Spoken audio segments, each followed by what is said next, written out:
Welcome to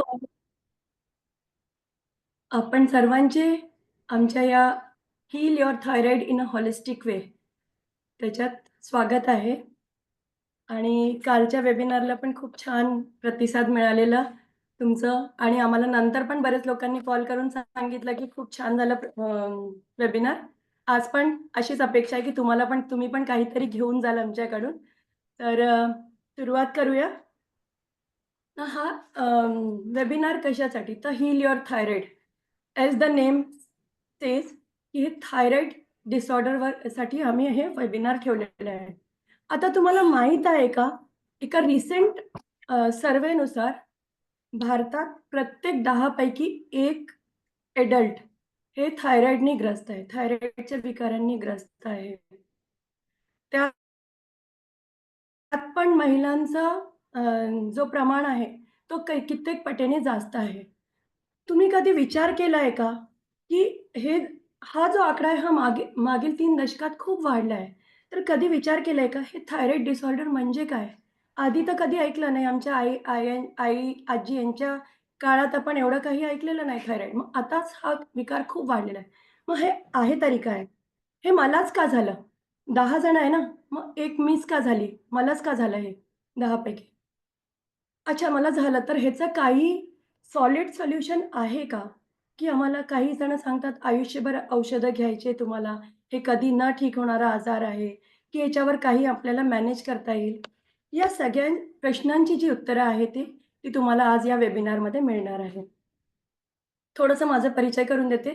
नमस्कार, मी Sayali Jadhav. Yoga therapist and yoga expert आहे. मी मास्टर्स इन योगा केलेलं आहे. योग प्रबोध, योग प्रवेश, योग शिक्षक हे वर्ग केले. कॉर्पोरेट योगा, चिल्ड्रन्स योगा आणि महिलांचे योग ह्याच्यात मी सर्टिफिकेशन कोर्सेस केलेले आहे. मागील 10 वर्षापासून कल्याण शहरात ऑफलाईन आणि ऑनलाईन क्लासेस घेते. माझ्या 10 वर्षाच्या एक्सपिरियन्समध्ये बरेच जे माझे पेशंट येत होते, जास्ती करून महिलाच होत्या. पुरुष पण येतात, पण त्यांचे प्रॉब्लेम्स बरेच वेगळे असतात. महिला ज्या येतात ते त्यांचे 80% क्लायंट्सचे प्रॉब्लेम जे आहे ना, ते सेम आहे. थायरॉईड, पी-सी-ओ-डी, पी-सी-ओ-एस, मेनोपॉज किंवा तुमचं महिलांचे बाकीचे जे आजार, हार्मोनल इम्बॅलन्स. आता 1-2 11-12 वर्षाच्या मुली माझ्याकडे थायरॉईडची कंप्लेंट घेऊन आल्या आणि खरंच असं हादरल्यासारखं होतं, की एवढ्या लहान वयात थायरॉईड होतंय. मग आपण याच्यावर काही सोल्युशन देता येईल का? हा खूप वर्षापासूनचा विचार माझा चालू आहे. मग योगायोगाने मी जेव्हा एम-एमध्ये ॲडमिशन घेतलं, एम-ए योगासाठी ॲडमिशन घेतलं, तेव्हा मला माझ्या सुदैवाने किंवा फॉर्च्युनेटली मला डॉक्टर अमृता पिंगळे यांची ओळख झाली.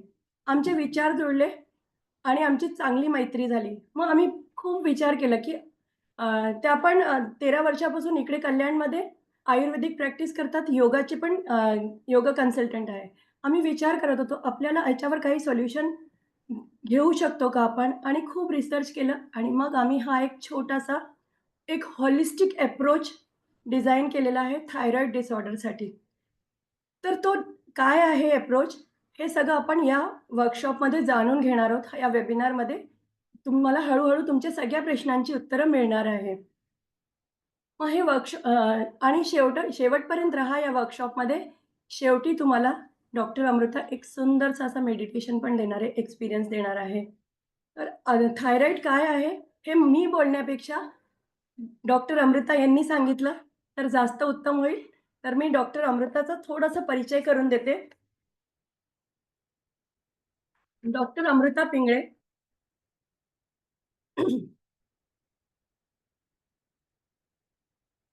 यांनी बी-एम-एस केलेलं आहे. कल्याण येथे 13 वर्षापासून आयुर्वेदिक प्रॅक्टिस करतात. आयुर्वेदातील पंचभौतिक चिकित्सा हा त्यांचा स्पेशलायझेशन आहे. त्यांनी सत्वावजय चिकित्सा यातही डिप्लोमा केलेला आहे. आता हे सत्वावजय चिकित्सा एक नवीन कन्सेप्ट आहे. ते तुम्हाला कळणारच आहे. त्या आयुर्वेदिक सायकोथेरपीद्वारे मानसिक व्याधीसाठी रुग्णांचे काउन्सिलिंग पण करतात. यासंबंधी काही ऑनलाईन, ऑफलाईन वर्कशॉप पण त्यांनी घेतलेले आहे. आणि याबरोबर कैवल्यधाम, लोणावळा येथे त्यांनी योगाचे प्रशिक्षण घेतले. आणि योग मध्ये मास्टर्सही केलेलं आहे. त्या आयुर्वेदिक चिकित्सेसोबत योगा थेरपिस्ट म्हणून पण अ, थेरपी देतात. तर अशा या डॉक्टर अमृता पिंगळे यांचं आपण स्वागत करूया.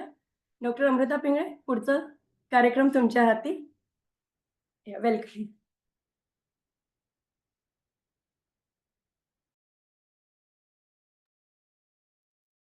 Thank you Sayali madam.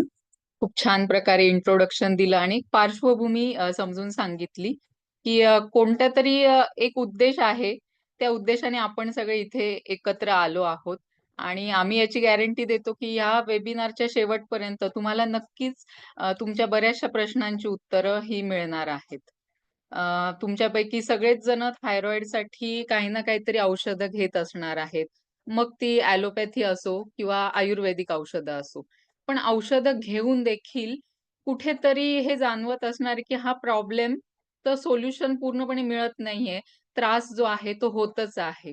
म्हणूनच हीच गोष्ट आहे की ही तुम्हाला सगळ्यांना इथे घेऊन आली आहे आणि आमच्या परीने आम्ही नक्कीच प्रयत्न करणार आहोत की आम्ही जे सोल्युशन तुमच्यापर्यंत पोहोचवणार आहोत, त्याने तुम्हाला नक्कीच फायदा होईल.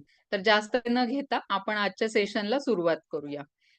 सगळ्यात आधी आपण जाणून घेऊया की थायरॉइड ग्लँड म्हणजे नक्की काय आहे. आपण ऐकतो थायरॉइड आहे, मला थायरॉइड आहे. पण हे थायरॉइड म्हणजे नक्की काय प्रकरण आहे? हे जरा समजून घेऊया. कारण की जोपर्यंत आपला आजार काय आहे, आपल्याला नक्की प्रॉब्लेम कोणत्या सिस्टीममध्ये आहे, हे जोपर्यंत आपल्याला समजणार नाही, तोपर्यंत आपण त्याचं सोल्युशन शोधू शकणार नाही. तर थोडंसं आपण हे जाणून घेऊया थायरॉइड म्हणजे नक्की काय. तर ही थायरॉइड नावाची एक जी ग्रंथी आहे, ती आपल्या गळ्यामध्ये असते. ती बटरफ्लायच्या शेपची म्हणजे फुलपाखराच्या शेपची एक छोटीशी अशी ग्रंथी आपल्या गळ्यामध्ये असते. तर तिच्यापासनं 3 हार्मोन सिक्रेट होतात. एक T3, T4 आणि एक तिसरं कॅल्सिटोनिन नावाचं असे 3 हार्मोन सिक्रेट करणं हे तिचं काम आहे. मग मेन तिचं काम म्हणजे असं काय आहे, की एवढी ती महत्वाची काय आहे? तर आपल्या शरीरातलं जे मेटाबॉलिझम आहे, म्हणजे जे चयापचय म्हणतो, हा शब्द हल्ली सगळ्यांनाच परिचयाचा आहे, की मेटाबॉलिझम म्हणजे काय? तर हे मेटाबॉलिझम जे कंट्रोल करायचं सगळ्यात महत्वाचं जे काम आहे, तर ती हे थायरॉइड ही ग्लँड करत असते. म्हणजेच आपण जे काही अन्न घेतो, त्या अन्नाचं, त्या फूडचं एनर्जीमध्ये जे ट्रान्सफॉर्मेशनचं काम जे आहे, ते सगळ्यात महत्वाचं काम जे करते ती म्हणजे ही ग्लँड आणि ही जी ग्लँड तिच्याद्वारे जे हार्मोन सिक्रेट होतात, त्याद्वारे हे काम चालू असतं.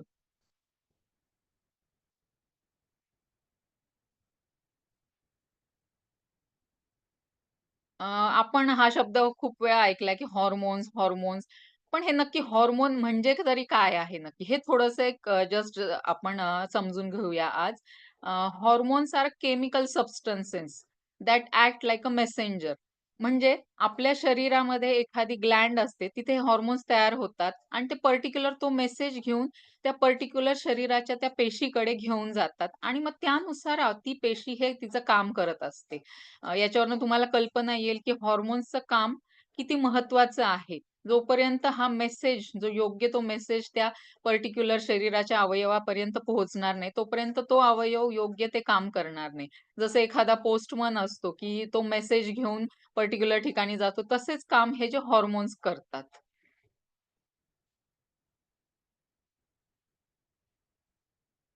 मग हे हॉर्मोन्स एवढे का महत्वाचे आहेत आपल्या शरीरामध्ये?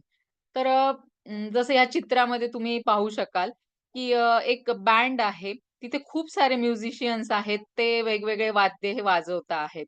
पण यांना कंट्रोल करणारं किंवा डिरेक्शन देणारं कोण असतं? तर त्यांचा जो लीडर आहे, तो ज्याप्रमाणे त्यांना गाईड करेल, त्याप्रमाणे ते वाद्य वाजवत असतात. म्हणजे त्याचं काम किती महत्वाचं आहे या याच्यामध्ये. त्याच्या कामामध्ये कुठेतरी थोडा जरी बिघाड झाला किंवा हा सुसंवाद जो आहे, तो साधला नाही गेला, तर नक्कीच जो सुमधुर जे संगीत आहे, हे यातनं निघणार नाही. सेम आपल्या शरीरात देखील असंच होतं. हे हॉर्मोनल इम्बॅलन्स जो हा शब्द हल्ली खूप प्रमाणात वापरला जातो. हा जेव्हा इम्बॅलन्स होतो, त्यावेळी आपल्या शरीरात ही जी हॉर्मोनल हार्मनी आहे, ही कुठेतरी डिस्टर्ब होते आणि तीच कारणीभूत असते, की खूप साऱ्या व्याधी यातनं निर्माण होत असतात. त्यामुळे आपल्या शरीरात हे हॉर्मोनल बॅलन्स असणं किती महत्वाचं आहे हे सांगण्याचा एक उद्देश. हे जनरल हॉर्मोन्स बद्दल झालं. आता थायरॉइडशी संबंधित कोणते हॉर्मोन्स आहे आणि त्यांचं काम काय ते थोडंसं जाणून घेऊया. तर आपल्याला असं वाटतं की थायरॉइड ही म्हणजे आपल्या गळ्यामध्ये एक असलेली ग्रंथी आहे आणि त्याच्यातनंच हॉर्मोन सिक्रीट होतात. पण हे एवढं साधं नाहीये ही गोष्ट. तुम्ही या चित्रामध्ये वरती बघू शकाल, की सगळ्यात वरती आहे आपला मेंदू, ब्रेन. त्याच्यामध्ये एक हायपोथॅलॅमस नावाचा एक खूप महत्वाचा एक भाग असतो. तिथनं एक थायरॉइड रिलीजिंग हॉर्मोन नावाचं एक हॉर्मोन तिथनं रिलीज होतं आपल्या ब्लड स्ट्रीममध्ये. ते जेव्हा रिलीज होतं, त्यानंतर ब्रेनच्या बेसलाच एक अगदी वाटाण्या एवढी एक ग्रंथी असते पिट्युटरी ग्लॅंड. ही सगळ्या ज्या आपल्या ग्लँड्सची जी मास्टर म्हणतो ही पिट्युटरी ग्लॅंड असते. तर तिला स्टिम्युलेशन मिळतं आणि जे टी-एस-एच जे हॉर्मोन्स आहे, ते त्या आपल्या पिट्युटरी म्हणजे आपल्या मेंदूमधनं स्रवत असतं. आपण जेव्हा रिपोर्ट करतो त्याच्यामध्ये T3, T4 आणि टी-एस-एच असे हे व्हॅल्यूज असतात. असे हे रिपोर्टमध्ये हे लिहिलेलं असतं. तर हे टी-एस-एच आपल्याला असं वाटत असेल, की हे आपल्या थायरॉइडमधनं सिक्रीट होतं. पण आता तुम्हाला याची लिंक लागेल, की हे सगळं कंट्रोल करणारं सेंटर जे आहे, हे आपल्या मेंदूमध्ये आहे. आणि हे जेव्हा पिट्युटरी ग्लँडमधून टी-एस-एच सिक्रीट होतं, ते मग कुठे आपल्या गळ्यातल्या थायरॉइड ग्लँडला स्टिम्युलेट करतं आणि तिथनं सिक्रीट होतात ते T3 आणि T4 आणि त्यानंतर T3, T4 आपल्या ब्लड स्ट्रीममध्ये येऊन वेगवेगळ्या आपल्या शरीरातल्या अवयवांवरती काम करत असतात. आता हे T3, T4 नक्की काम तरी काय करतात? तर हे आणि एवढं महत्त्वाचे का आहेत, हे एका स्लाइडवरनं तुम्हाला लक्षात येईल. हे हॉर्मोन्स कुठे-कुठे काम करतात? सगळ्यात आधी जे आहे तो हार्ट रेट. आपल्या सगळ्यात महत्त्वाचा अवयव शरीरात मधला, जो आपलं हृदय आहे, त्याचा रेट कंट्रोल करण्याचं काम कोण करत असेल, तर हे थायरॉइड हॉर्मोन्स करतात. त्यानंतर आपलं ब्रीथिंग रेट, आपल्या श्वासोच्छवासाची जी गती असते, ती देखील कंट्रोल करण्याचं काम हेच हॉर्मोन्स करत असतात. त्यानंतर ग्लुकोजचं मेटाबॉलिझम हे सगळ्यात महत्त्वाचं आहे. कारण की कोणत्याही पेशीला काम करण्यासाठी तिचं इंधन कोणतं असेल, तर ते म्हणजे ग्लुकोज आहे. तर त्याचं मेटाबॉलिझमच करण्याचं सगळ्यात महत्त्वाचं काम जे आहे, हे ह्या हॉर्मोन्सवरती अवलंबून असतं. त्यानंतर मेन्स्ट्रुअल सायकल आपल्या रिप्रोडक्टिव्ह सिस्टमवर देखील थायरॉईड हॉर्मोन्सचं काम होत असतं. त्यामुळे आपल्यापैकी बऱ्याच जणांना थायरॉइडचा इश्यू असेल, तर मेन्स्ट्रुअल सायकलशी संबंधित बऱ्याचशा कंप्लेंट्स असतात. त्यानंतर आपल्या डायजेशनमध्ये सगळ्यात महत्त्वाचं जे अवयव आहे, तो म्हणजे आपलं लिव्हर. तर लिव्हरचं काम, मेटाबॉलिझम व्यवस्थित चालण्यासाठी त्याला कोण कंट्रोल करतं? तर ते म्हणजे हे थायरॉइड हॉर्मोन्स. सगळ्यात आधीच्या स्लाइडमध्ये आपण पाहिलं, की हे एनर्जी ट्रान्सफॉर्म करण्याचं काम, मेटाबॉलिझम कंट्रोल करण्याचं काम कशाप्रकारे थायरॉइड हॉर्मोन करतं. त्यानंतर बॉडी टेम्परेचर जसं बाहेरचं वातावरण असेल त्यानुसार शरीराचं टेम्परेचर मेंटेन करण्याचं काम देखील हे थायरॉइड हॉर्मोन करतं. त्यानंतर बॉडी वेट हा सगळ्यात महत्त्वाचा विषय. तुमच्यापैकी बऱ्याच जणांनी अशी कंप्लेंट केली, की आम्ही अगदी थोडं खातो तरी आमचं बॉडी वेट काही कंट्रोलमध्ये येत नाही, वाढतच चाललाय किंवा कितीही खाल्लं तरी पण बॉडीचं वेट काही वाढत नाही हायपरथायरॉइडच्या पेशंटमध्ये. कारण की हे सगळं कंट्रोल करण्याचं काम जो करणारे आहे थायरॉइड, तिथेच कुठेतरी प्रॉब्लेम आहे.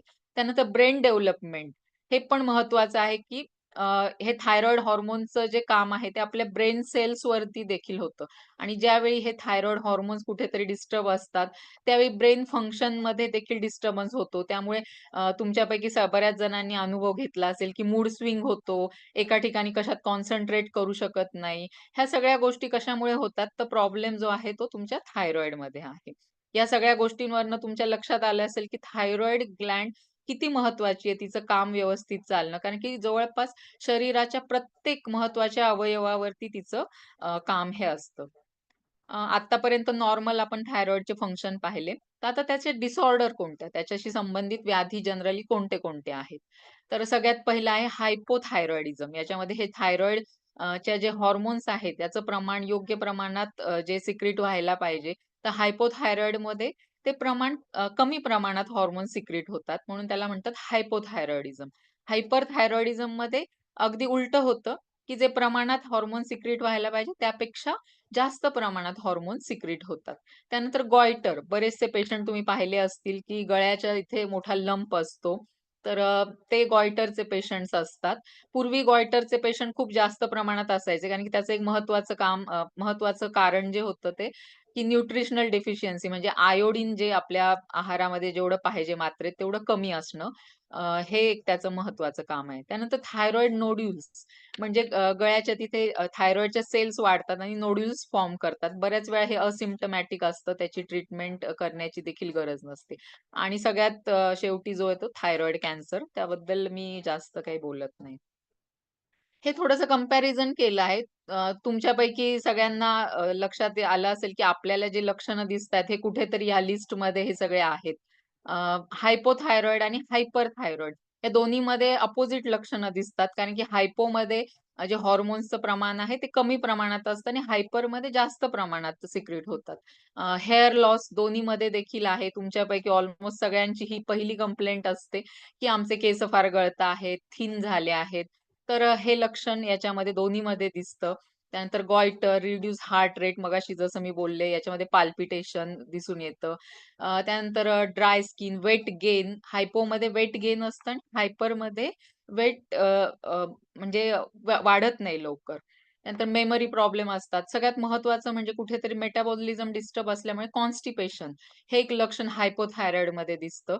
कुठेतरी डायजेशन डिस्टर्ब असतं आणि हायपरथायरॉईडमध्ये डायरिया हे असं लक्षण दिसतं. सिव्हिअर पी-एम-एस हे बऱ्याचशा स्त्रियांना फेस करावा लागतो हा प्रॉब्लेम.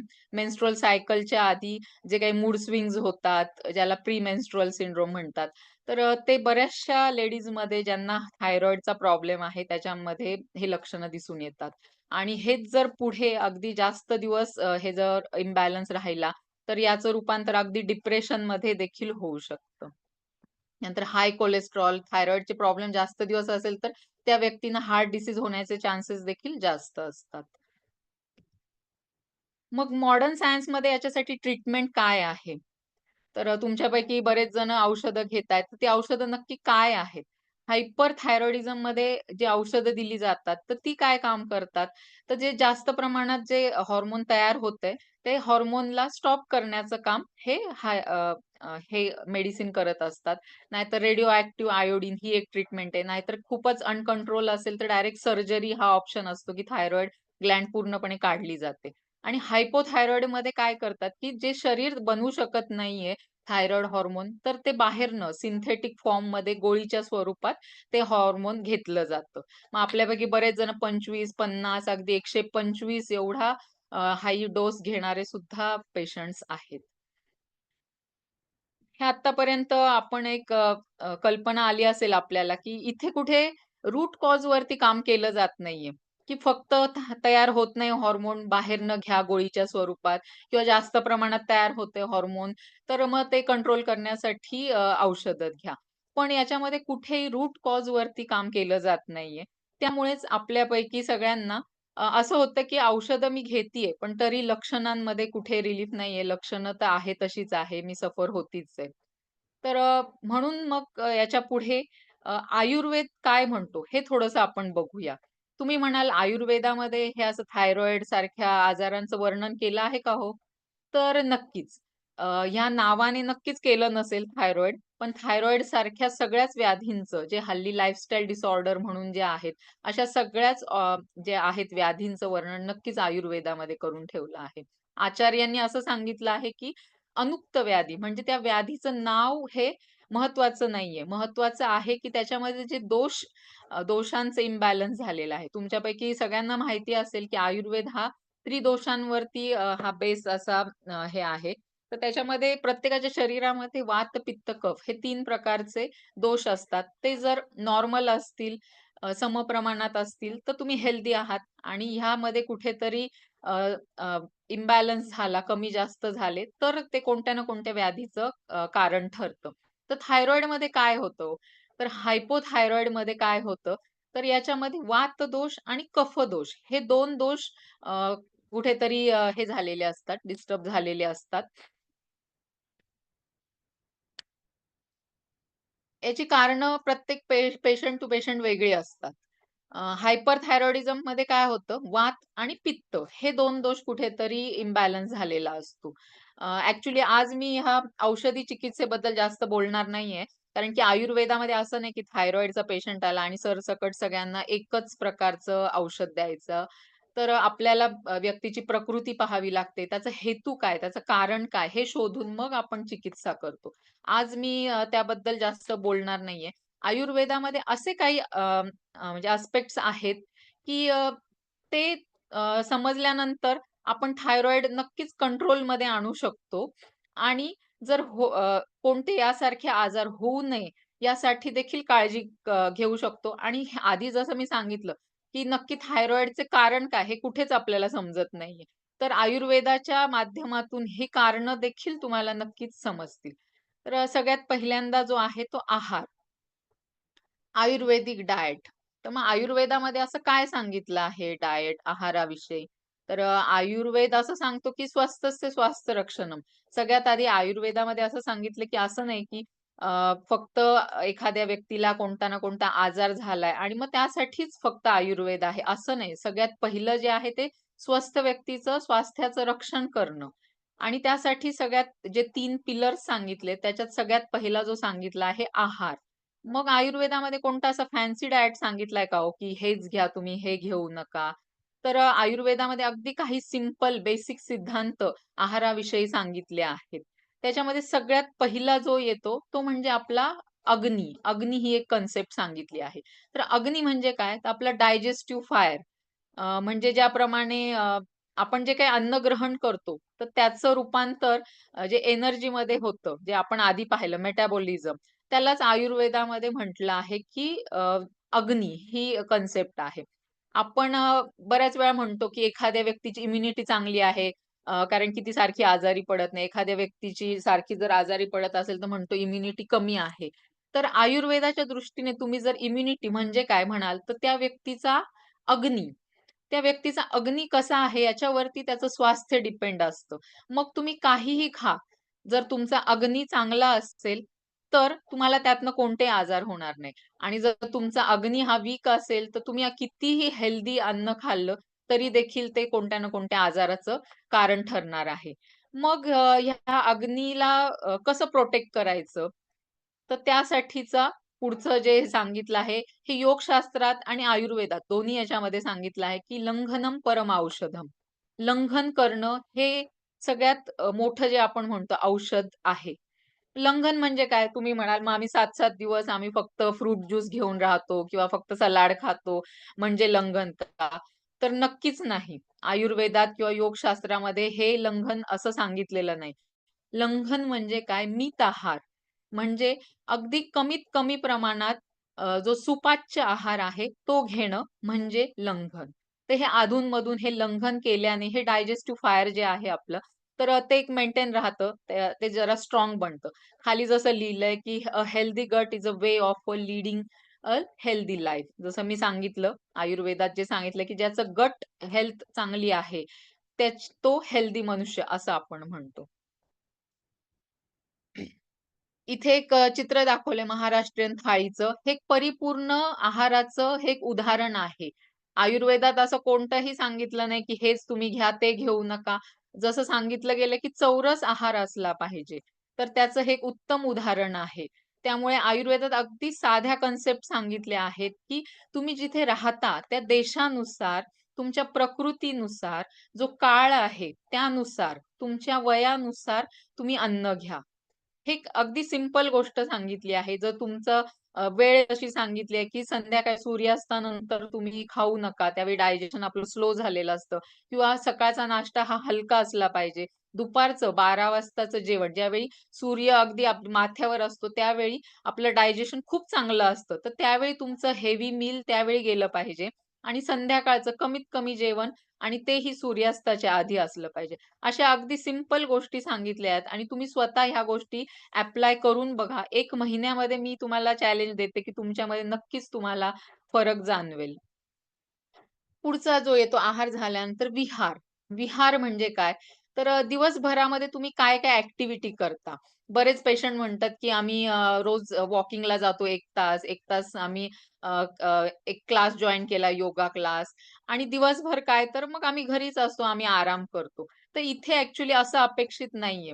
दिवसभरात जो ॲक्टिव्ह टाईम किती आहे, तो महत्त्वाचा आहे. फक्त सकाळी जर तुम्ही 1 तास व्यायाम केला आणि दिवसभर अगदी आराम, सिडेंटरी लाईफस्टाईल असेल, तर नक्कीच त्याचा तुम्हाला उपयोग होणार नाहीये. तर त्यामुळे काही ना काहीतरी ॲक्टिव्हिटी करत राहा आणि यासाठी महत्त्वाचं आहे, की टाईम मॅनेजमेंट. दिवसाच्या सकाळीच तुम्हाला माहिती पाहिजे, की टू डू लिस्ट, की आज दिवसभरात मला काय-काय करायचं आहे. त्यावेळीच ते होणार आहे. नाहीतर बरेच जण कंप्लेंट करतात, की "अहो, आम्हाला खूप काही करायचंय, पण वेळच मिळत नाही." यासाठी सगळ्यात महत्त्वाचा आहे तो टाईम मॅनेजमेंट.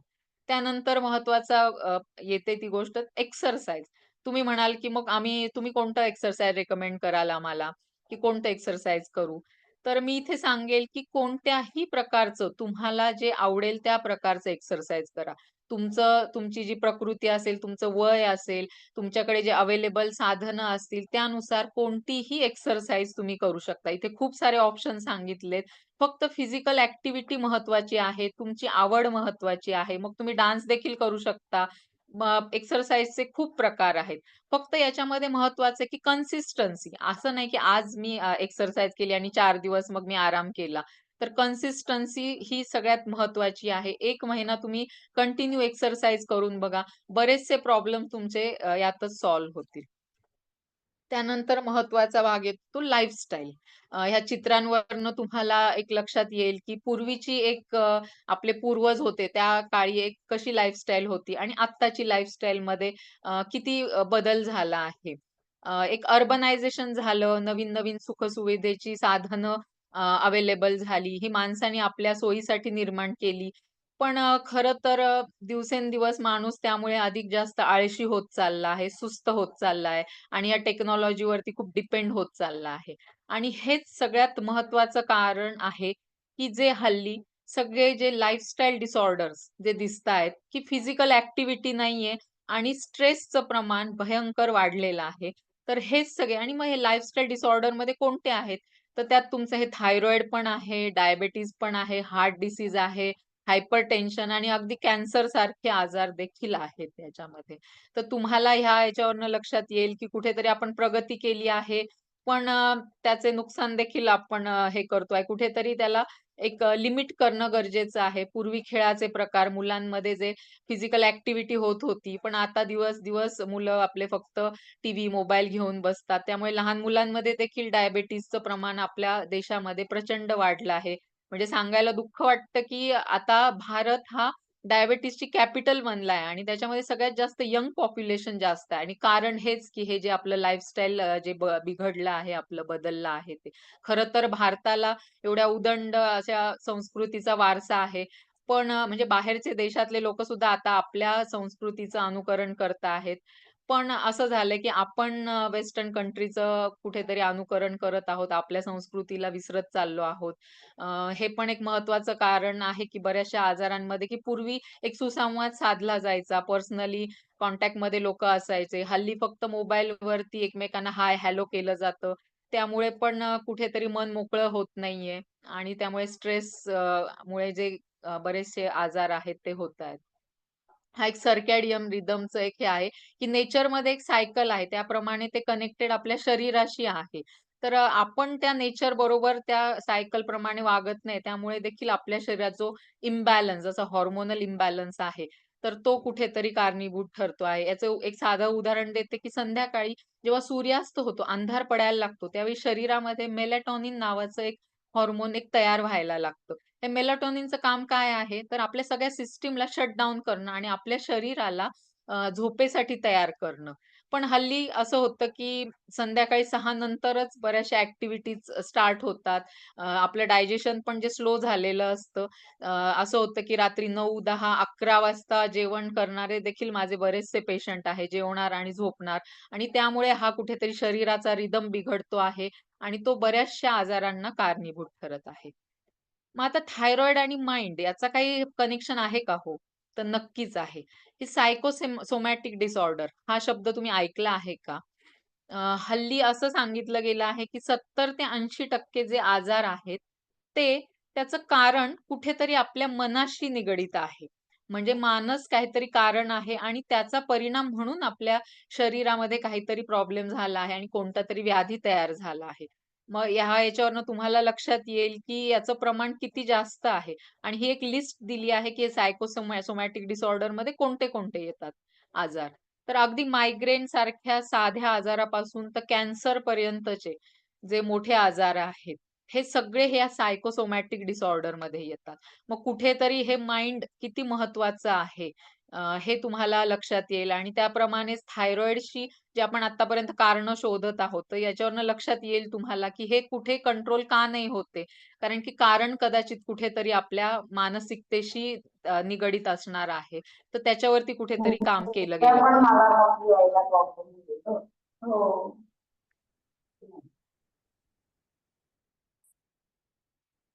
मग आयुर्वेदामध्ये यासाठी काही सांगितलंय का हो?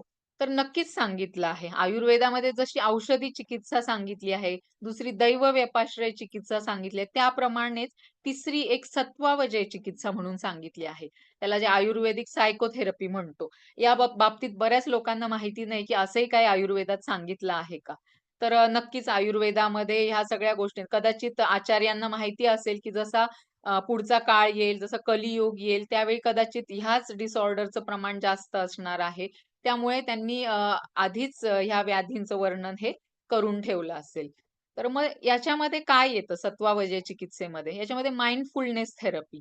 माइंडफुलनेस म्हणजे जे काही तुम्ही काम कराल, ते आत्ता ह्या क्षणात राहून ते तुम्ही करा. जसं इव्होल्यूशन झालं, माणसाच्या मेंदूमध्ये एक उत्क्रांतीमध्ये बरेचसे बदल झाले. त्यामध्ये एक बदल जो झाला, तर अगदी विचार जास्त करण्याची जी कॅपॅसिटी आहे, ती पण वाढत गेली.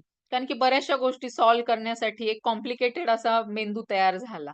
पण त्याचा कुठेतरी योग्य प्रकारे वापर न केल्यामुळे मनुष्य हा एकमेव असा प्राणी आहे, की तो 80% एकतर आपल्या पास्टचा विचार करतो, नाहीतर आपल्या फ्युचरचा विचार करतो. अ, कोणीतरी माझ्या बाबतीत असं केलं, माझ्या बाबतीत हे वाईट घटना घडली, याचाच सतत विचार करत बसतो किंवा फ्युचरचा विचार. फ्युचरची भीती, मुलांचं सगळं व्यवस्थित होईल का? कसं होईल? मला काही आजार तर होणार नाही ना? तर हे सतत फ्युचरची चिंता. खरं तर अपेक्षित आहे, की 20%च हा विचार केला गेला पाहिजे. कारण की पास्ट जो आहे, तर त्यामध्ये ज्या चुका झाल्या आहेत, त्याही लक्षात ठेवणं गरजेचं आहे, की पुढे जाऊन अशा चुका होऊ नये किंवा फ्युचर एक सिक्युअर करण्यासाठी फ्युचरचा विचार करणं देखील गरजेचं आहे. पण हे 20%च व्हायला पाहिजे. पण ॲक्चुअली हे होतं उलटं.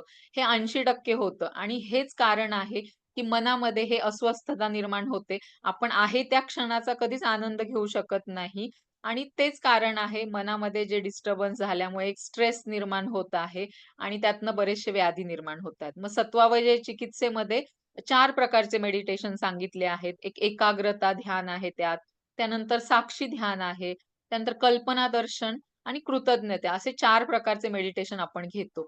त्यानंतर पॉझिटिव्ह माइंडसेट आला. आपण बऱ्याच वेळा पेशंटला असं सांगतो, की नाही तुम्ही पॉझिटिव्ह विचार करा. अफर्मेशन किंवा ग्रॅटिट्यूड ही प्रॅक्टिस पण खूप छान प्रकारे काम करते, की नेहमी आपण कंप्लेंट करत असतो, की मला हे नाहीये, माझ्या बाबतीत ते नाहीये. पण खरंच असा विचार केला तर असं लक्षात येईल, की ज्या गोष्टी नाही आहेत, त्यापेक्षा पण कितीतरी पटीने अशा गोष्टी, चांगल्या गोष्टी आपल्याकडे आहेत. तर त्याबद्दल कृतज्ञतेचा भाव मनामध्ये धारण करणं. ह्या सगळ्या गोष्टी आहे, ह्या मनावर काम करणाऱ्या आहेत आणि जसं आपण पाहिलं कुठेतरी अ, हे म हे सगळे व्याधी जे आहेत, त्याचं कारण रूट कॉज हे कुठेतरी आपल्या मनाशी निगडीत आहे आणि त्यामुळे या गोष्टी नक्कीच इफेक्टिव्ह ठरतात. जसं इथे मी दाखवलंय चित्रामध्ये, की जे सर्व्हे केला त्यानुसार असं लक्षात आलं, की अ, अ, हे जे थायरॉइड डिसऑर्डरचं प्रमाण जे आहे, मेलमध्ये 33% आहे आणि फिमेलमध्ये ते 66% आहे. तर तुम्ही कधी विचार केला आहे का? आता इथे आपल्या वेबिनारसाठी जॉइन झाले जवळपास 99% ह्या स्त्रिया आहेत. अगदी 1% कोणी पुरुष आहेत. तर हे असं का आहे हो? हो, हो. कधी असा विचार केला आहे का? तर मॉडर्न सायन्स असं सांगतं, की हा त्या डिसीजचं नेचर आहे. पण हे आन्सर कुठे सॅटिस्फॅक्टरी वाटत नाही. खरं तर मी म्हणेल हा त्या डिसीजचं नेचर नाही, तर आपण स्त्रियांचं हे नेचर आहे. मुळातच स्त्रियांचं नेचर हे थोड्या सेन्सिटिव्ह असतात. कोणत्या गोष्टीचा त्यांच्यावरती लगेचच इम्पॅक्ट होतो. तर हेच जे सेन्सिटिव्ह नेचर आहे, हे कुठेतरी त्रासदायक ठरतंय आणि शरीरामध्ये लगेचच हा कुठेतरी हार्मोनल इम्बॅलन्स घडतो आहे. त्यातल्या त्यात जसं एज वाईज तुम्ही बघितलं तर 31 टू 50 आणि 51 टू 70 ह्या एजमध्ये हे थायरॉइड डिसऑर्डरचं प्रमाण जास्त आहे. का तर हा थोडा menopause, pre menopause, post menopause हा पिरियड असतो. त्यामध्ये नॅचरली शरीरामध्ये एक हार्मोनल इम्बॅलन्स होत असतो. एक सिग्मंड फ्रॉइड जे सायकॉलॉजीमध्ये यांचं खूप मोठं काम आहे. त्यांचं एक वाक्य आहे हे. तर त्यांनी जसं सांगितलं, की बऱ्याच वेळा मग हे असं का घडतं? स्त्रियांच्याच बाबतीत हे असं का घडतं? तर हे थोडंसं सांगण्याचा माझा प्रयत्न आहे. तर सिग्मंड फ्रॉइडने सांगितलं आहे, की जे आपण इमोशन्स आहेत, बऱ्याच वेळा स्त्रिया काय करतात, की बऱ्याच वेळा जे इमोशन्स आहेत, ते कुठेतरी दाबून ठेवतात आतमध्ये. मग आपल्याला असं वाटतं, की ठीक आहे, तो वेळ निघून गेला आणि मग त्या इमोशन्स त्यानंतर नष्ट होतील. पण त्यांच्या मते असं हे होत नसतं. ह्या आतमध्ये दाबलेल्या अनएक्सप्रेस्ड आपण जे एक्सप्रेस न केलेल्या इमोशन्स आहेत, त्या नंतर कोणत्यातरी अग्लियर वेने बाहेर येतात.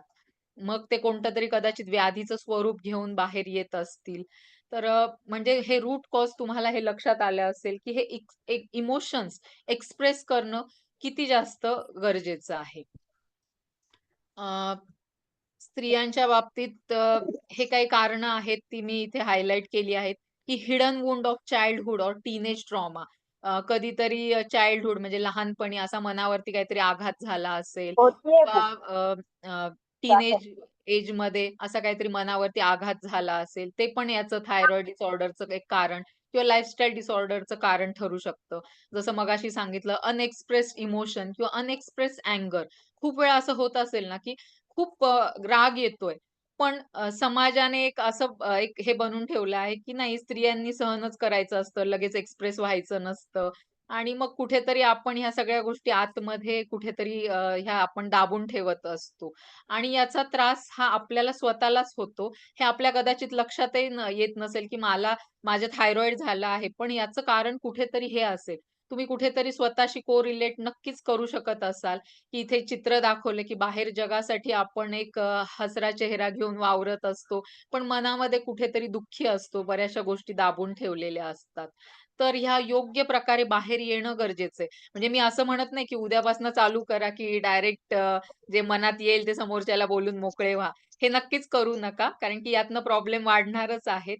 फक्त ते एक्सप्रेस करण्याचा जो एक वे आहे, तो एक वेगळा असला पाहिजे, की ज्याने समोरचा देखील दुखावला जाणार नाही आणि हे आतमध्ये दाबलेही जाणार नाही.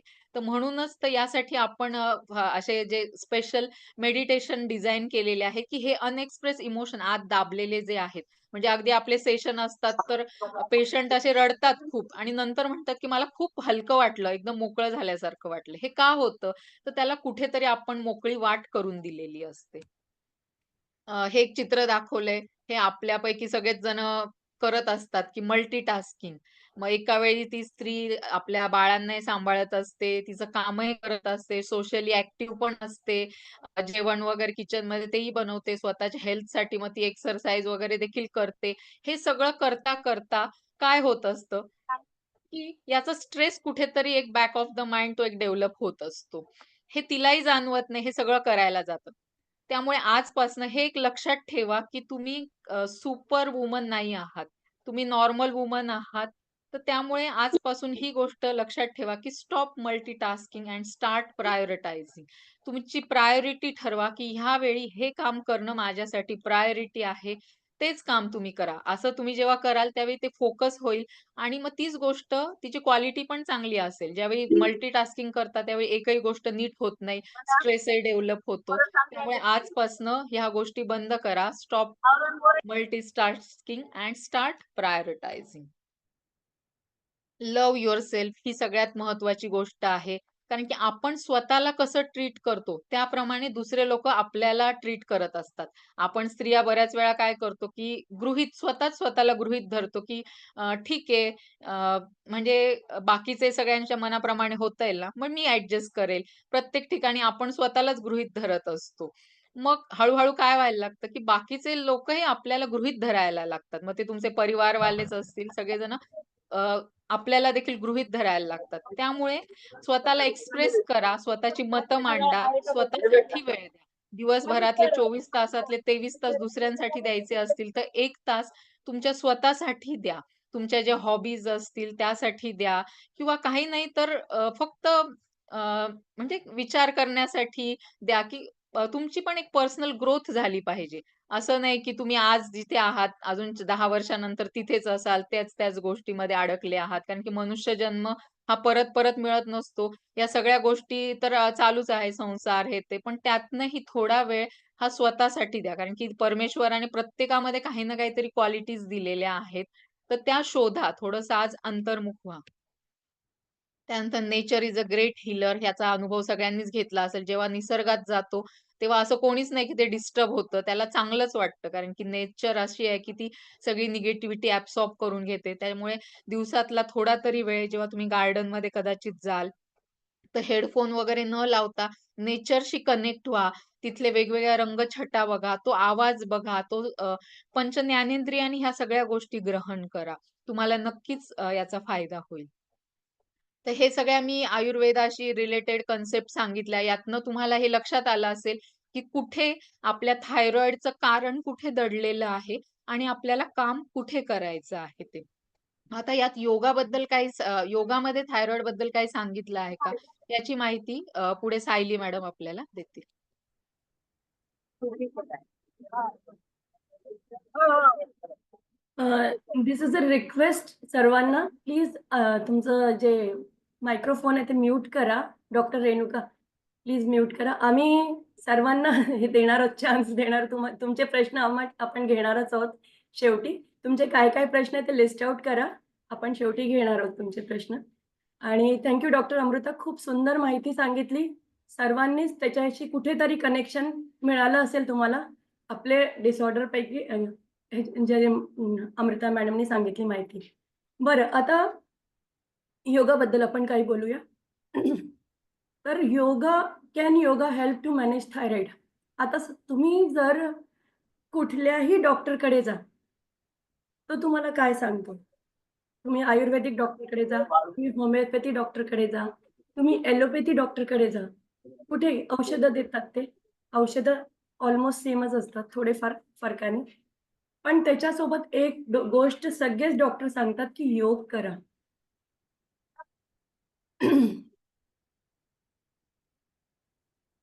योग करा असं का सांगतात? कारण त्यांनाही माहीत आहे, की जो थायरॉईड डिसऑर्डर आहे, हा एक असा डिसऑर्डर आहे, की त्याचं काही एक पर्टिक्युलर कारण नाही. एक पर्टिक्युलर कारण नाही. जर आपल्याला मच्छर चावलं आणि मलेरिया झालं. आपल्याला माहीत आहे, की मलेरिया कशामुळे झालं? मच्छर चावल्यामुळे झालं किंवा तुम्हाला कावीळ झाली तर कशामुळे झाली? हे तुम्हाला माहिती आहे आणि तुम्ही त्याच्यावर ट्रीटमेंट करता. थायरॉईड कशामुळे झाला? असं जसं डॉक्टर अमृतानी सांगितलं, थायरॉईड होण्याचे बरेच कारण असू शकतात. बरेच कारण असू त्याच्यातून पर्टिक्युलर एक कारण कोणतं? असं आपण डिसाईड करू शकत नाही. मग तुम्हाला ते डॉक्टर जे सप्लिमेंट देतात अच्छा.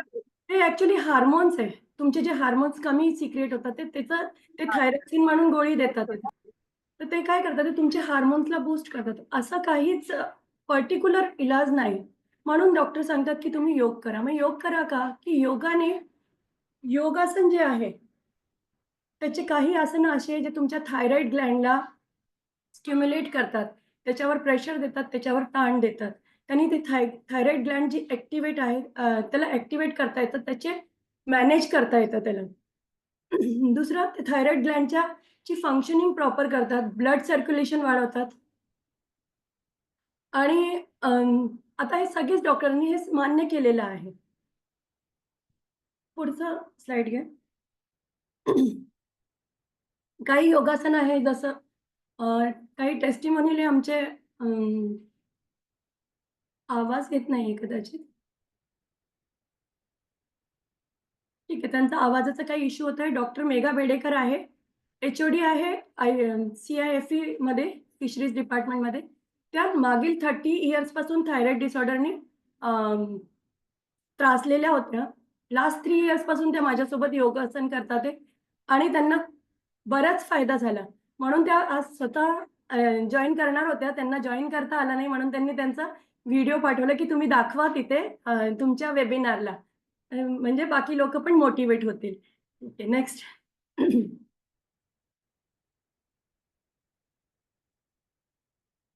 बरं, आता हे थायरॉईडबद्दल तर आपण बोललो. मग कधी-कधी असा प्रश्न पडतो ना, की व्हाय मी? मलाच हा आजार का झाला?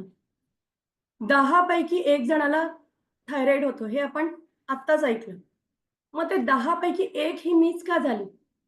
असं काय झालं बाबा, की मलाच हा आजार झाला? माझी मैत्रीण आहे ना, ती दिवसभर घरात लोळलेली असते, रोज बाहेरचं खाते, काही एक्सरसाइज करत नाही, तरी तिला हे आजार नाही झाले.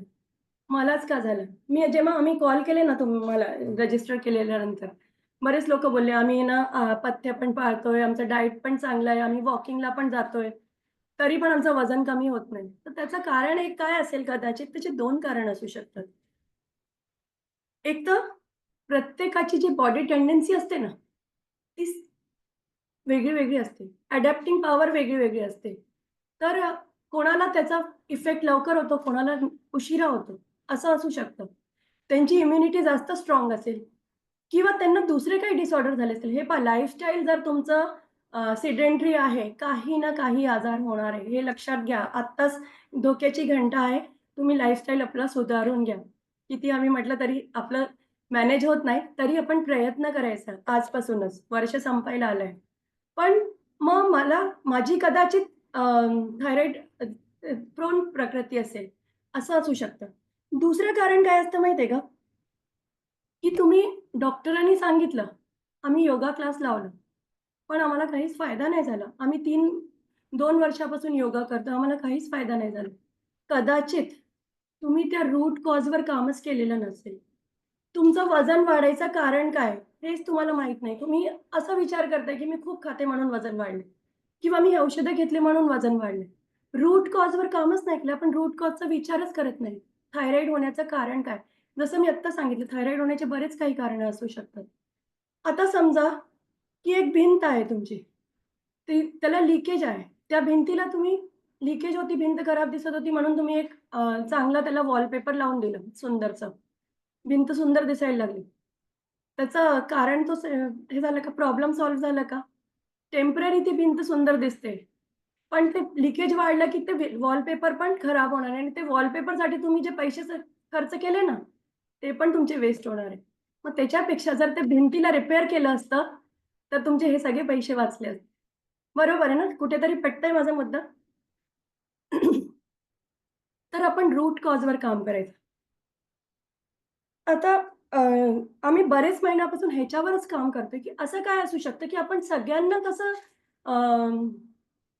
एक प्रॉपर ट्रीटमेंट आपण कारण रूट कॉज वेगळे-वेगळे. मग आपण काय करायचं? आम्ही खूप रिसर्च करत होतो. मी आणि अमृता आम्ही जवळ-जवळ 7-8 महिने आम्ही हेच डिस्कशन चाललंय आमचं, की आपण काय करायचं? हे वर्कशॉप प्लॅन करायला आम्ही बराच वेळ घेतलेला आहे आणि काही तज्ञांचा पण सल्ला घेतला. त्याच्यातले बरेच मुद्दे समोर आले, पण हा एक मुद्दा आहे ना, एक आमच्या लक्षात आला, जो बाकी ठिकाणी कदाचित तुम्हाला सांगितलं गेलेलं नसेल बाकी योगा क्लासमध्ये. तो काय आहे थायरॉईड आणि चक्रस. क्लिक करा. चक्र काय असतात आता? तुम्हाला जर माहीत असेल तर आपला हा जो शरीर वरून दिसतोय ना, हा फिजिकल बॉडी, स्थूल शरीर आहे. हे अन्नापासून बनलेलं आहे. जे अन्न आपण खातो त्याच्यापासून हा शरीर बनलेला आहे. पण ह्याच्याही आत, आपल्या आत एक सूक्ष्म शरीर आहे. त्या शरीराबद्दल मी जास्त नाही बोलणार. सूक्ष्म शरीर आहे. त्या शरीरात 7 चक्र आहे. इमॅजिनरी चक्र म्हणतात, पण ते चक्र आहे आणि आपण ते फील करतो.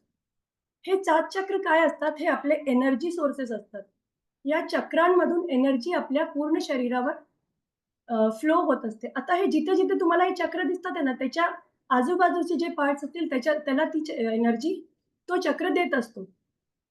जर हे एनर्जी चक्र डिएक्टिव्हेट झाले, इनएक्टिव्ह असतील, तर काय होईल सांगा बरं? हे एनर्जी चक्र आहे. मग कधी-कधी तुम्हाला असं वाटतं ना, की लो एनर्जी होते. माझ्यात आज काही एनर्जीच नाही. मी काहीच करणार नाही. मी खूप दमली आहे आज. हं. आणि मला कसं तरीच होतंय. काही काम खूप वीकनेस वाटतंय. किती-किती जणांना वाटतं असं. हे तुमचं व्हिडिओ ऑन करा आणि मला सांगा जरा दिसतात ते सगळ्यांचे सुंदर-सुंदर चेहरे. सगळ्यांनाच मला वाटतं सगळ्यांनाच असं वाटत असेल, की एनर्जी लो होते. त्याचं कारण कसं आहे ना, की आपले एनर्जी चक्र जे आहे ना, ते कुठेतरी इनॅक्टिव्ह झालेले आहे. त्यातून मग त्याचं आणि थायरॉइडचं काय रिलेशन? 2 चक्र जे वरचे हे दिसतात आहे ना, क्लिक करा. हे आज्ञाचक्र आहे आणि दुसरं विशुद्धी चक्र. हे 2 चक्र आहे ना, हे आपल्या थायरॉइड ग्लँडशी रिलेटेड असतात. कशी? आता आज्ञाचक्राबद्दल थोडंसं बोलू. आज्ञाचक्र हा आपल्या आयब्रोजच्या मध्ये असतं, दोन्ही आयब्रोजच्या मध्ये. जिथे आपण बिंदी लावतो ना तिथे. हा चक्र आहे ना, हा आपल्या पिट्युटरी ग्लँडला कंट्रोल करतो. पिट्युटरी ग्लँड जसं आता डॉक्टरनी सांगितलं, टी-एस-एच हार्मोन जो आहे, तो पिट्युटरी ग्लँडमधून निघतो आणि तेच पुढे जे काही घडामोडी होतात, ते सगळ्या त्या टी-एस-एचमुळेच होतात. तर तुम्ही विचार करा, जर या आज्ञाचक्रात बिघाड झाला तर काय होईल? मग आज्ञाचक्र जर इनॅक्टिव्ह असेल, तर काय होतं, की तुमची थिंकिंग निगेटिव्ह होते. तुम्हाला डबल माइंडेड होतात प्रत्येक गोष्टीला. हे करू का नको करू? असं केलं तर काय होईल? लोकं काय म्हणतील? हे होईल, ते होईल. अ, निगेटिव्ह एस्पेक्ट जो असतो ना, तो जास्त असतो. दुसऱ्या ओव्हर थिंकिंग करतो. एक गंमत म्हणून सांगते, की हा जो आज्ञाचक्र असतो ना, सर्वात जास्त कुठे दिसतो माहिती आहे का? सासू-सुनांमध्ये खूप दिसतो. आता हा सासू-सुनांचा टॉपिक जरा आपल्या सगळ्यांचाच आवडीचा टॉपिक आहे. हो की नाही? सासूबाईंनी काहीच म्हटलेलं नाहीये. त्यांनी कधी तुम्हाला काही त्रास दिलेला नाही. ह्या सूनबाई ज्या असतात ना, त्यांनी मनात विचार केले. आज बरं दुसरं व्हाईस वर्सा पण असू शकतं हं. तर नाहीतर सगळ्या सुना मला धरायच्या. तुम्ही असं बोलले. तर सासूबाईंनी काहीच म्हटलं नाही. हिने आपला विचार हिचे विचार चालू, की "अरे, आता माझा नवरा आला, की बाई सांगणार तिला, की तुझी बायको बघ काहीच करत नाही. असंच करते. दिवसभर लोळलेली राहते किंवा दिवसभर सगळं काम मीच करते. मग ही आली, तो आला ना, त्यांनी जर मला विचारलं, तर मी असं-असं सांगेन. मग मी तसं करेन. मग तो मला ओरडेल. मग मी असं करेन. म्हणजे काही झालेलं नाही. हे तुमच्या मनातच चालू आहे. त्याच्यात तुमचं स्ट्रेस वाढत चाललेलं आहे. नवरा आला तिने काहीच नाही सांगितलं त्या बाईने. तुम्हीच इमॅजिन केलं आणि तुम्हीच त्याच्याशी भांडायला लागले. घरात कटकट, कलह हे सगळं कशामुळे असतं? आज्ञाचक्रामुळे. मग ह्याच्यापुढे जर झालं तर तुम्ही विचार करा. थोडंसं आज्ञाचक्र डिॲक्टिव्हेट असल्यामुळे किती प्रॉब्लेम्स होतात ते घराची कटकट. आणि जर हा चक्र प्रॉपरली काम करत असेल, तर तुमच्या घरात पण सौहार्द्र राहतं.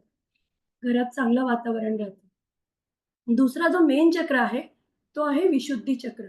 आता विशुद्धी चक्र तुमच्या घशाच्या जवळ सेंटरमध्ये छोटासा चक्र असतो. हा तुमचे घशाचे गळ्याला, कान, डोळे आणि माउथचा सगळा पार्ट ह्याला कंट्रोल करतो.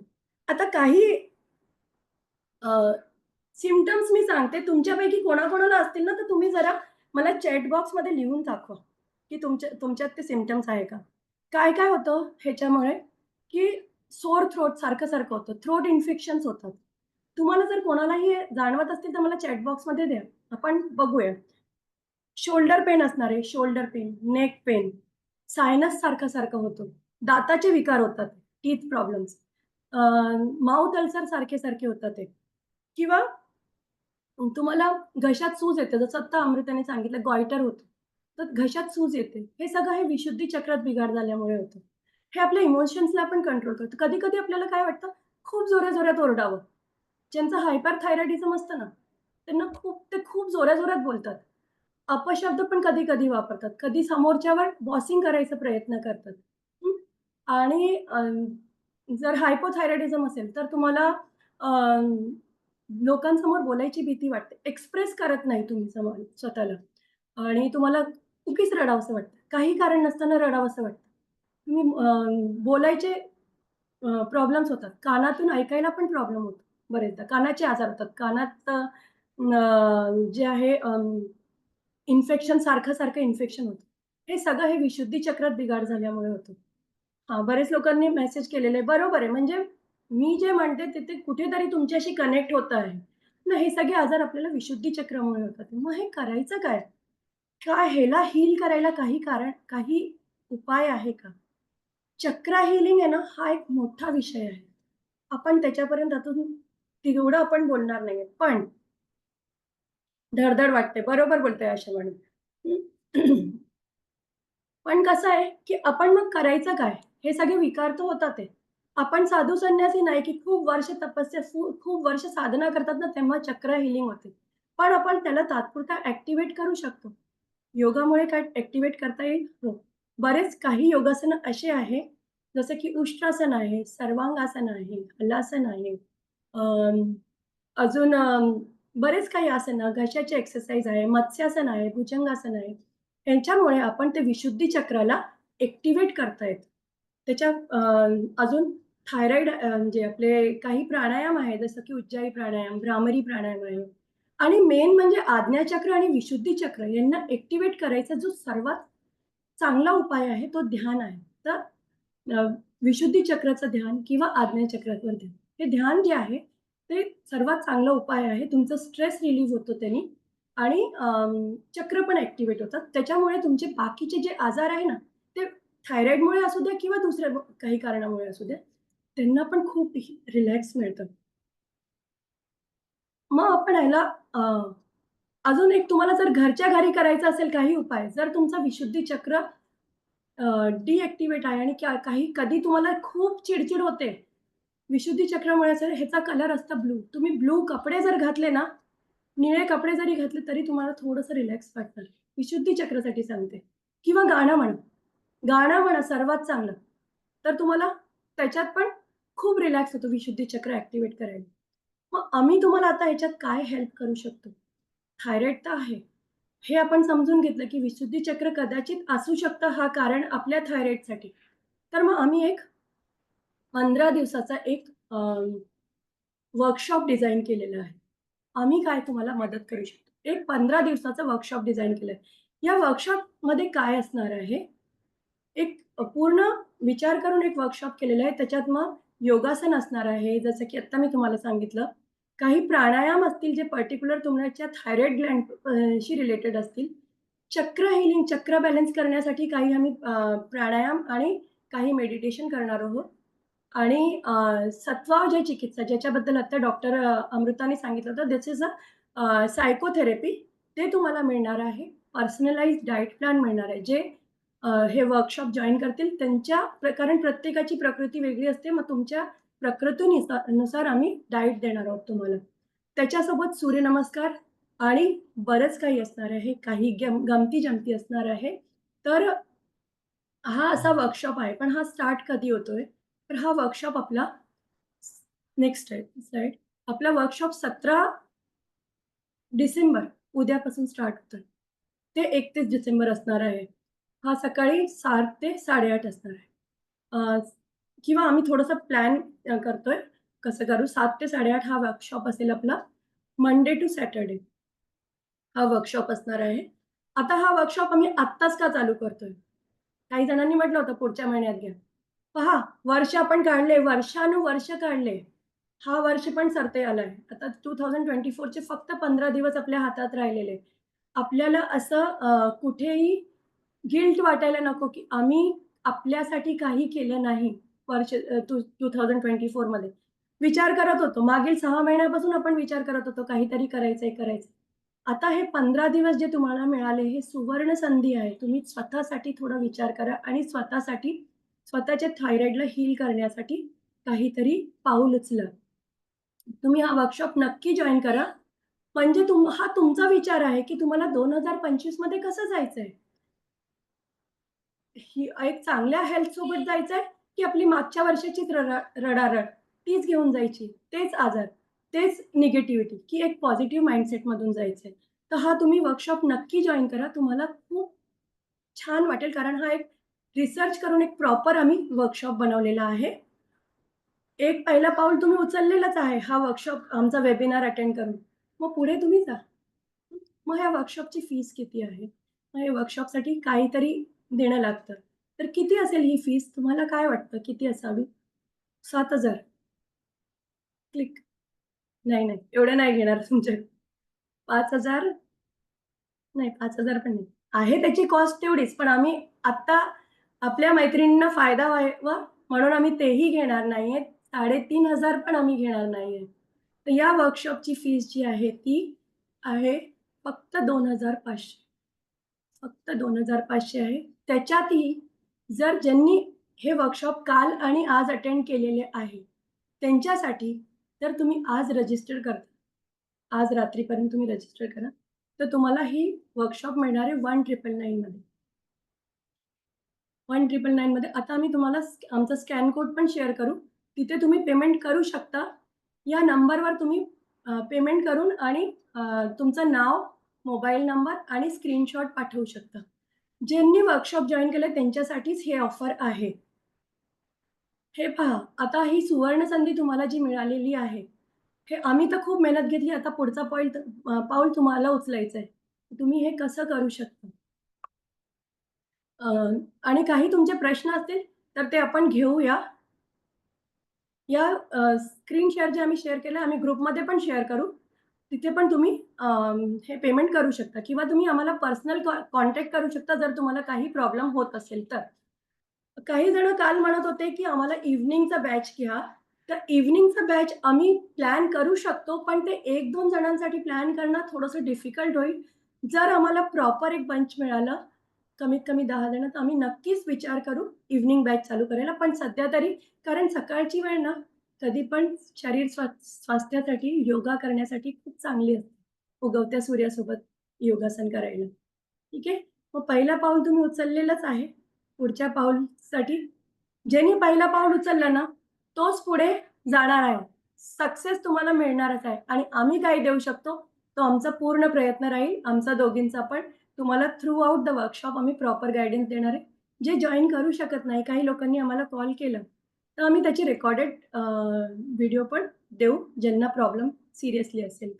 ज्यांना आत्ता वेबिनार जॉइन करता नाही आलं, आम्हाला पर्सनल कॉन्टॅक्ट करा. आम्ही तुम्हाला व्हिडिओ रेकॉर्डिंग पाठवूया.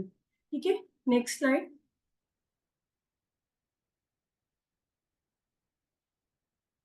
बॅकचा. सॉरी. आता तुम्हाला हा विचार करायचा आहे, की इयर्स ऑफ मेडिकेशन कंटिन्यू करणार और 1999 which is more valuable for you. तो विचार तुमचा आहे. आम्ही मदत करायला तयार आहोत. नेक्स्ट. आता पहिला पाऊल तर आपण घेतलेलं आहे. सक्सेसवर जायचं आहे. घ्या दुसरा, तिसरा पाऊल. या जॉइन करा. आम्हाला खूप आवडेल तुम्हाला सगळ्यांनाच आमच्या वर्कशॉपमध्ये बघायला. आता तुमचे सुंदर, सुंदर चेहरे जे दाखवा आम्हाला एकदा. किती लोकांनी जॉइन केलेलं आहे. सेल्फी काढूया छानशी. एवढ्या सुंदर मैत्रिणी जॉइन केलेल्या आहेत. तर एक सेल्फी बनतीये ना? पण व्हिडिओ ऑन करा सगळ्यांचे. हां, किती छान वाटतंय पहा आता. आणि विनया मॅडम तुमचं स्पेशल धन्यवाद हं. एवढ्या डिफिकल्ट सिच्युएशनमधून त्यांनी जॉइन केलं ह्याच्यातून ट्रेनमधून, लोकलमधून. आम्हाला उभे राहायची भीती वाटते लोकलमध्ये. तिथून त्यांनी वेबिनार जॉइन केलं. Thank you. किती सुंदर वाटतं ते सगळेच. छान, छान. तर तुमचे काही प्रश्न असतील लिस्ट आउट करा. अमृता मॅडम एक 5 मिनिटाचा सुंदर असा एक्सपिरियन्स देणारा तुम्हाला मेडिटेशन घेणार आहे. त्याच्यानंतर आपण सगळ्यांचेच प्रश्न घेणार आहोत. हं. ठीक आहे. Amrita madam over to you. आपण जे काही वर्कशॉपमध्ये घेणार आहोत, त्याचा एक छोटासा एक झलक दाखवण्याचा प्रयत्न मी करतेय. कारण की हे जे आम्ही खूप जास्त मेहनत घेतली आहे हे डिझाइन करण्यासाठी हे वर्कशॉप आणि मी तुम्हाला गॅरंटी देऊन सांगू शकते, की तुम्ही जर हा वेळ स्वतःसाठी दिलात ना, तर यातनं तुम्हाला नक्की 100% फायदा हा मिळणारच मिळणार याची गॅरंटी आम्ही देतो आहोत. कारण की यामागे किती मेहनत घेतली आहे, किती अभ्यास आहे हा फक्त आम्हालाच माहिती आहे. तर एक मनापासून एक तुमची एक मैत्रीण म्हणून मला एक तुम्हाला असं सांगणं आहे, एक डॉक्टर म्हणून नाही, की मला माहिती आहे, की तुम्ही कोणत्या गोष्टी सफर करत आहात आत्ता. तर यातनं बाहेर पडण्यासाठी तर ही एक सुवर्ण संधी आहे, तर ती नक्कीच सोडू नका. आम्ही खूप तुमच्यापर्यंत ह्या गोष्टी पोहोचवण्याचा प्रयत्न करत आहोत. आता नेक्स्ट जी आहे स्टेप ही तुम्हाला घ्यायची आहे. आपण बऱ्याच वेळा म्हणतो ना, की हीच गोष्ट जर आपल्या मुलांच्या बाबतीत असते, की नाही एखादी गोष्ट आपण म्हणतो मुलांसाठी चांगली आहे. तिथे मग कोणताही पैशाचा कसलाही विचार न करता आपण लगेचच त्यांच्यासाठी रजिस्टर करतो, की नाही बाबा मुलासाठी चांगली आहे ना आपल्या, की मग आपण लगेच करूया असं म्हणून. पण मग आपल्या स्त्रियांचं इथेच चुकतं, की नाही स्वतःसाठी कुठे म्हटलं ना, की मग तिथे कुठेतरी आपण मागे येतो, की नाही बघू, नंतर बघू, खरंच करायला पाहिजे का? थोडी अमाउंट जास्त वाटते का? खरं तर हा फ्रीमध्येही द्यायला खरंच काही हरकत नाहीये आमची तरी. पण खरं काय सांगायचं तर कोणती गोष्ट जी फ्री मिळते ना, त्याची व्हॅल्यू नसते आणि आम्हाला माहिती आहे, की हा किती व्हॅल्युएबल आहे, हा जो कोर्स जो वर्कशॉप डिझाइन केला आहे. त्यामुळे आम्हाला त्याची व्हॅल्यू कमी करायची नाहीये. म्हणून आम्ही ही एक मिनिमल अमाउंट ही ठेवली आहे आणि एक तुम्ही जनरल योगा क्लासेस वगैरे जॉइन करत असाल, माहिती असेल तुम्हाला बाहेर एक साधा डायट प्लॅन जरी तुम्ही घ्यायला गेलात, तर तुम्हाला डायटिशियनकडे किती पे करायला लागतात.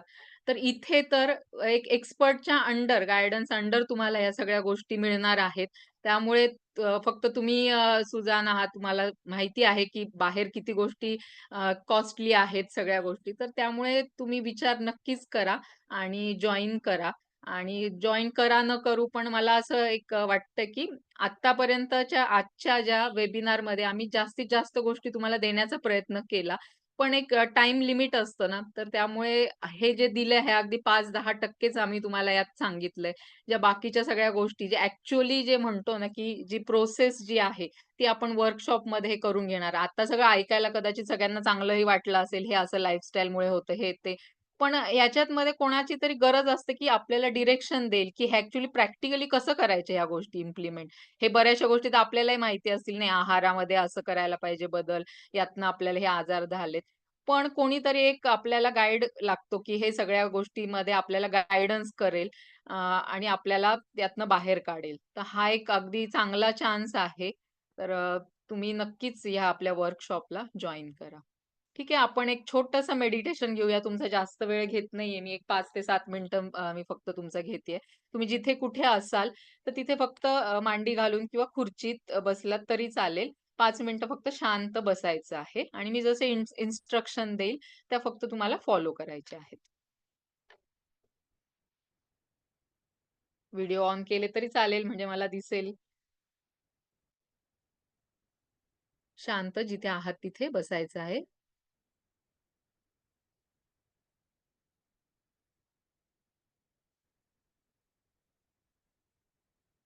आपण जिथे कुठे बसलेलो आहोत,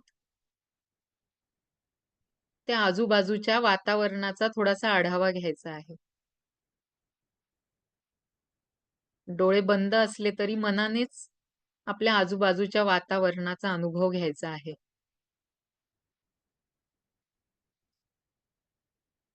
डोळे बंद. आपण जिथे बसलेलो आहोत त्या जमिनीचा स्पर्श, त्या स्पर्शाचा अनुभव.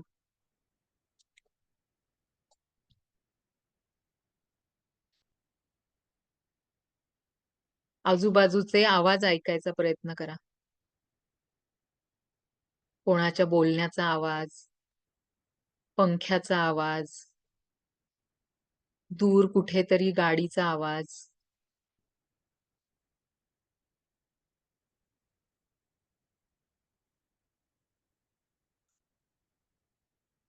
फक्त तो आवाज ऐकण्याचा प्रयत्न करा.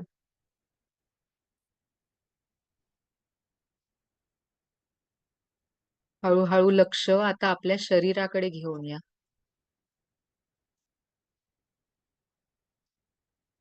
शरीराला जो जो स्पर्श जाणवत आहे, त्याची केवळ अनुभूती घ्या.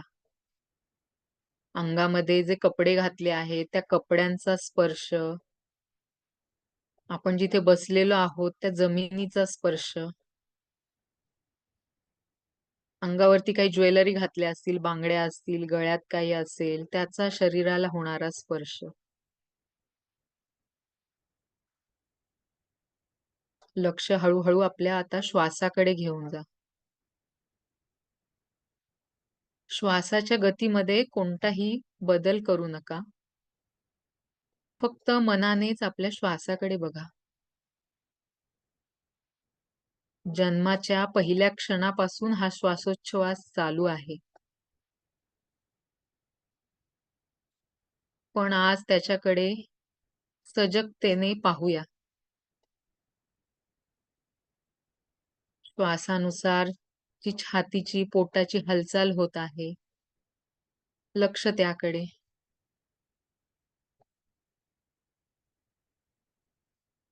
नाकाच्या खाली आणि ओठाच्या वरती तो श्वासाचा एक स्पर्श जाणवत आहे. तो स्पर्श जाणून घ्या. हळूहळू लक्ष आता आपल्या पूर्ण शरीराकडे. शरीराप्रती सजगता. मनानेच आपल्या शरीराकडे बघायचं आहे. छातीवर भार जाणवत आहे का? पोटामध्ये काही आवाज, काही हालचाल जाणवत आहे का? खांद्यांवरती काही भार जाणवत आहे का? कोणतंही विश्लेषण न करता हे का होत आहे, फक्त मनाने त्याकडे बघा. लक्ष हळूहळू आपल्या दोन्ही पायांकडे. आपले दोन्ही पाय शिथिल. पायाच्या पंज्यापासून ते कमरेपर्यंतचे दोन्ही पाय पूर्णपणे रिलॅक्स. आपला कटी भाग जो आहे तिथे कुठे काही वेदना जाणवत आहेत का? त्या का जाणवतायत याचा विचार न करता फक्त त्याकडे बघा. त्याचा स्वीकार करा. लक्ष आपल्या पोटाकडे. श्वासाबरोबर पोटाची जी हालचाल होत आहे,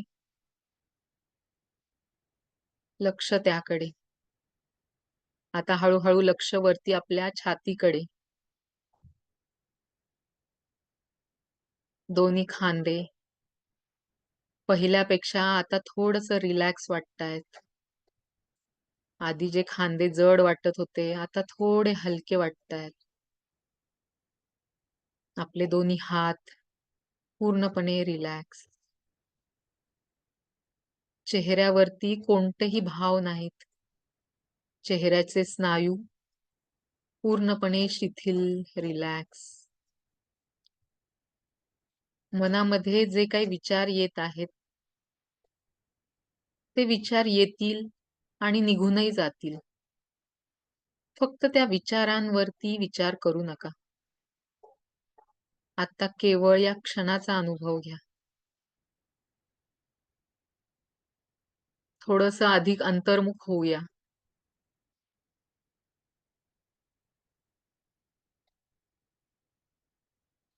पहाटेची वेळ.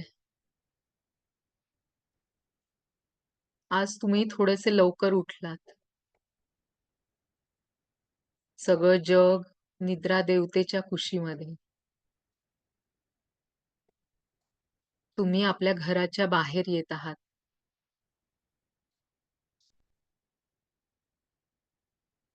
अजून अंधारच आहे. हवेमध्ये एक गारवा आहे. बोचरी थंडी नाही, पण एक सुखद असा गारवा आहे. त्या स्पर्शाची जाणीव. तुम्ही गावाबाहेर एक पाऊलवाट आहे. त्या पाऊलवाटेने चालत चालत जात आहात.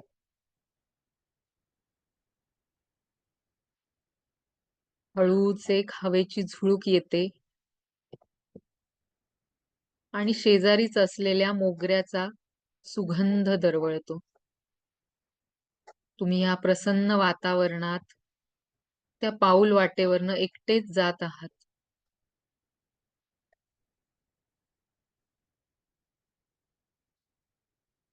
गवतावरून चालताना त्या गवताचा थंड मुलायम स्पर्श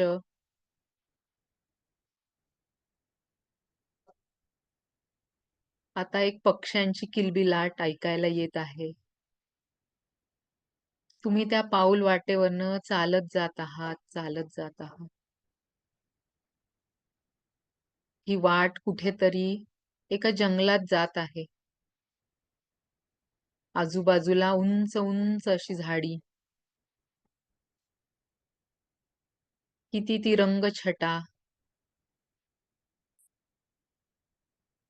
आता थोडंसं उजाडलं आहे. सोनेरी किरण या झाडांवरती पडली आहेत. या सगळ्या निसर्गामध्ये त्याचा आनंद घेत तुम्ही पुढे पुढे जात आहात. कुठून तरी आवाज येत आहे पाण्याचा. त्या दिशेने तुम्ही पुढे पुढे जात आहात.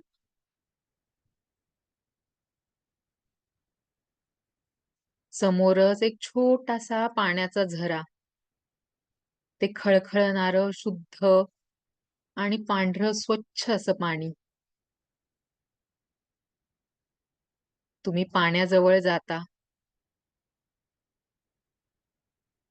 थोडंसं घाबरतच पाण्यामध्ये एक पाऊल ठेवता. तो पाण्याचा थंड स्पर्श अंगावरती शहारे. खाली वाकून हळूच ओंजळीमध्ये ते पाणी घेत आहात. आणि ते पाणी आपल्या चेहऱ्याला लावत आहात. त्याबरोबरच तो एक सुखद अनुभव, सुखद स्पर्श आणि आनंद.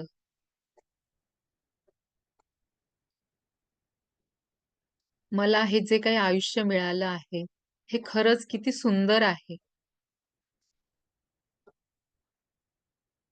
मी आज कोणाची तरी आई आहे. मी आज कोणाची तरी मुलगी आहे. मी आज कोणाचा तरी वडील आहे. हे सगळे कितीतरी नाते मला मिळाले आहेत. त्याबद्दल धन्यवाद. आज तो शेतकरी शेतामध्ये राबतो, त्यामुळे मला 2 वेळचं अन्न मला जेवायला मिळतं आहे. त्या बाबतीत त्याचे धन्यवाद.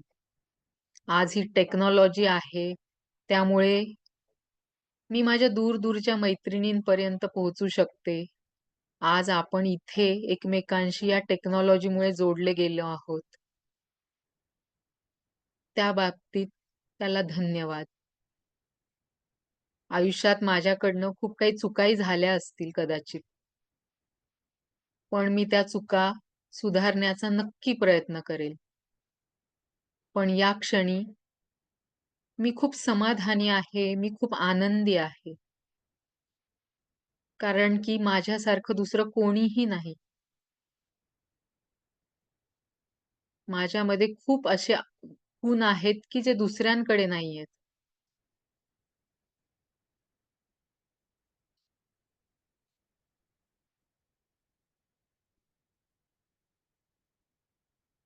या सगळ्या गोष्टींना धन्यवाद. मनापासून धन्यवाद.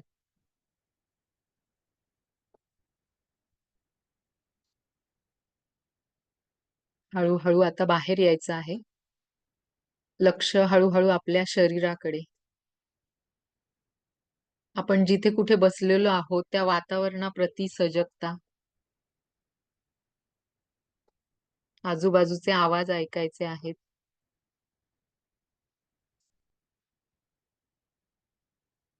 हाताची, पायाची थोडीशी हालचाल करा. हात एकमेकांवरती रब करा आणि डोळ्यांवरती ठेवा.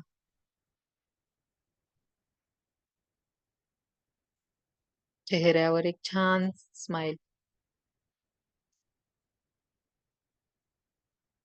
वेळेचा थोडासा हे असल्यामुळे हे थोडं शॉर्टमध्ये घेतलं आहे.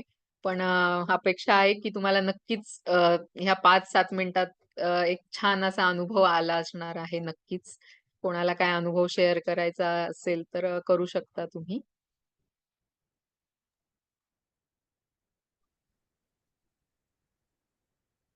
खूप सुंदर असं मेडिटेशन घेतलं अमृता. कोणालाही बोलायचं असेल, आपले मायक्रोफोन अनम्यूट करून तुम्ही बोलू शकता. वेबिनारबद्दल किंवा तुमचे काही प्रश्न असतील ते विचारू शकता. आपण एक 10 मिनिटं तुमच्या प्रश्नांसाठी ठेवूया. आणि एक रिक्वेस्ट जरा प्लीज आपले व्हिडिओ आता तरी ऑन करून घ्या 5 मिनिटासाठी. अमृता स्क्रीन शेअर थांबवून. हॅलो. बोला. हा, नमस्ते. मी डॉक्टर स्मिता घोलप. अमृताची मी लहानपणापासूनची मैत्रीण आहे. मी तिचं कालचं पण सेशन ऍक्च्युली अटेंड केलं. मला स्वतःलाही यातलं बरंचसं माहित आहे, पण ते नव्याने ऐकायला तिच्याकडून आणि तिचा त्यातला जो सूक्ष्म अभ्यास तिने केला आणि हे सगळं क्रक्स दिलं ऍक्च्युली तुम्हाला सगळ्यांना तिने. कारण हे म्हणजे खूप ब्रॉड आहे, त्याच्यातलं तिने महत्वाचे पॉइंट्स काढून काढून म्हणजे आपण म्हणतो ना की तूप काढण्याची एक प्रोसेस असते ना, तर तिने अक्षरशः ते सगळ्या दुधातून तुपापर्यंत तुम्हाला नेलेलं आहे. तर आता ते तुमच्याकडे आहे की कशा पद्धतीने ह्या गोष्टींना घ्यायचंय ते. दुसरी महत्वाची गोष्ट मला शेअर करायला आवडेल की मी स्वतः डॉक्टर आहे, पण मी सध्या LIC मध्ये डेव्हलपमेंट ऑफिसर आहे आणि आयुर्वेदाचा टच माझा जेवढा राणीचा आहे किंवा सॉरी मी तिला राणी म्हणते कारण ती बालमैत्रीण आहे ऍक्च्युली, डॉक्टर अमृता. तर तिने त्याच्यामध्ये स्वतः ऍज अ करिअर आणि स्वतः एक तिने त्याच्यामध्ये खूप मेहनत घेऊन ती त्याच्यात पुढे गेली आहे. तिने त्याच्यामध्ये योगा MA ची सुद्धा तिने डिग्री घेतलेली आहे. हे बरेच आयुर्वेदिक खूप तज्ञ लोकांकडे ही डिग्री नाहीये सध्या. म्हणजे एकत्र कंबाईन म्हणजे योगाचं नॉलेज प्रत्येक आयुर्वेदिक डॉक्टरला असतं, पण MA योगा केलेले डॉक्टर्स जे आहेत त्यांच्या स्पेशालिटी खूप वेगळी होऊन जाते. तर मला ह्याच्यामध्ये हे एक सांगायला आवडेल की मी स्वतः सुद्धा 10 वर्ष PCOD साठी ट्रीटमेंट घेत होते. सगळे दवाखाने करून मी थकले आणि डॉक्टर अमृताने खूप वेगवेगळ्या टप्प्यांवरती गायडन्स दिला. तिच्या योगाच्या महत्वाच्या टिप्समुळे, तिच्या सगळ्या एक्सरसाइजच्या तिने माझा खूप फॉलोअप घेतला होता ऍक्च्युली त्यावेळेला, की तू व्यायाम करतेस का? तू महिना म्हणजे अक्षरशः रोज ती म्हणजे एखादं मेंटॉरशिप कसं असतं तसं तिने माझ्याकडनं करून घेतलं आणि नंतरून मला त्याच्यामध्ये रिझल्ट मिळाला आणि आज मला 2 मुलं आहेत. म्हणजे एक मुलगी एक मुलगा आहे. तर मला हे सांगायला आवडेल की तुम्ही सगळ्यांनी जर तिचं खरोखर फॉलो केलं व्यवस्थित तर तुमचे जे काही डिसीज असेल तो अक्षरशः निघून जाण्यातच तुम्हाला मदत होऊन जाईल तिची. आणि मी हे काही तिचं प्रमोशनल म्हणून करत नाही, हे अगदी मनापासून मी तुम्हाला सांगते की तुम्ही ह्याचा एकदा अनुभव घ्या. तुम्हाला नक्कीच त्याचा खूप फायदा होईल. Definitely. All the best. Thank you doctor Smita. चा छान अनुभव शेअर केला. Thank you so much. कोणाला काय बोलायचंय? मॅम रजिस्ट्रेशन प्रोसेस कशी राहील म्हणजे वाया लिंक या मी आता व्हॉट्सअप ग्रुप लिंक शेअर केलेली आहे चॅट बॉक्समध्ये. तुम्ही त्याच्यातून आपल्या व्हॉट्सअप ग्रुपला जॉईन होऊ शकता. आम्ही हे पण स्कॅनर पण शेअर केलेलं आहे. तुम्ही तिथे पेमेंट करा आणि तुम्हाला मग आम्ही आपल्या मेन ग्रुपमध्ये ॲड करून घेऊ. उद्यापासून वर्कशॉप चालू होतंय. तर तुम्ही तिथे जॉइन करू शकता मग. किंवा तुम्हाला जर प्रॉब्लेम असेल तर तुम्ही आम्हाला दोघींचे पण नंबर दिले. तुम्ही पर्सनल पण आम्हाला कॉल करून करू शकता.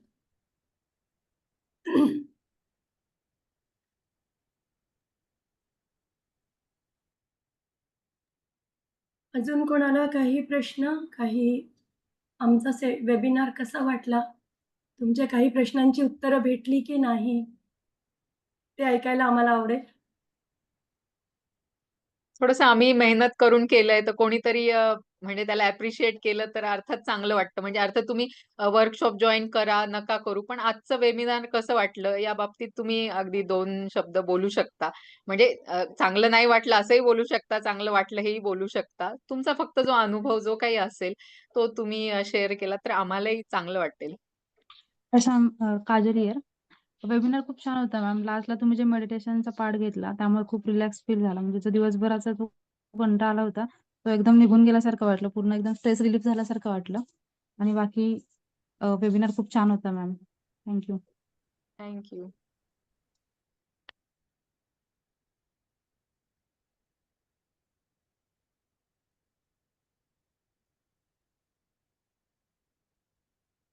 सर्वांचेच खूप धन्यवाद. सर्वांनी जे छान आम्हाला फीडबॅक दिलेला आहे चॅट बॉक्समध्ये पण. तुम्ही सगळे आमचा वर्कशॉप जॉइन करा. टाईमचा काही इश्यू असेल तर तुम्ही सांगा. रुपाली मॅडम काही बोलतात आहे का? बोला, तुम्ही अनम्यूट होऊन बोलू शकता. रुपाली मॅडम बोलताय का? टाईमचा इश्यू असेल तर आपण त्याचा फॉलोअप आपण काहीतरी सोल्युशन काढूया त्याच्यावर. हॅलो पण मॅम, मी आशा केंडकर. हां, बोला. बोला, बोला. हॅलो. हा हां, मॅडम, बोला, बोला. अतिशय खूप सुंदर मार्गदर्शन केलं मॅडम तुम्ही आणि खूप छान वेबिनार होता. खूप खूप तुमचे धन्यवाद. खूप डीपमध्ये तुम्ही थायरॉईड बद्दल माहिती दिली, की जी आजपर्यंत कुठेच मिळाली नाही. आणि मी जॉइन होणारच आहे तुमच्या वेबिनारला. तर तुमचे खूप खूप धन्यवाद. खूपच सुंदर माहिती मिळाली. थँक्यू खूप छान. आशाताई. Thank you. Thank you ma'am. Thank you. Thank you so much. भेटूया तुम्हाला वर्कशॉपमध्ये. नक्कीच. आम्हाला ओके पण मॅम. आवडेल ओके मॅम. तुम्हाला ओके भेटायला. मॅम. हां. रुपाली ताईंना काही विचारायचंय का तुम्हाला? तुम्ही अनम्यूट येस, करू शकता. हां.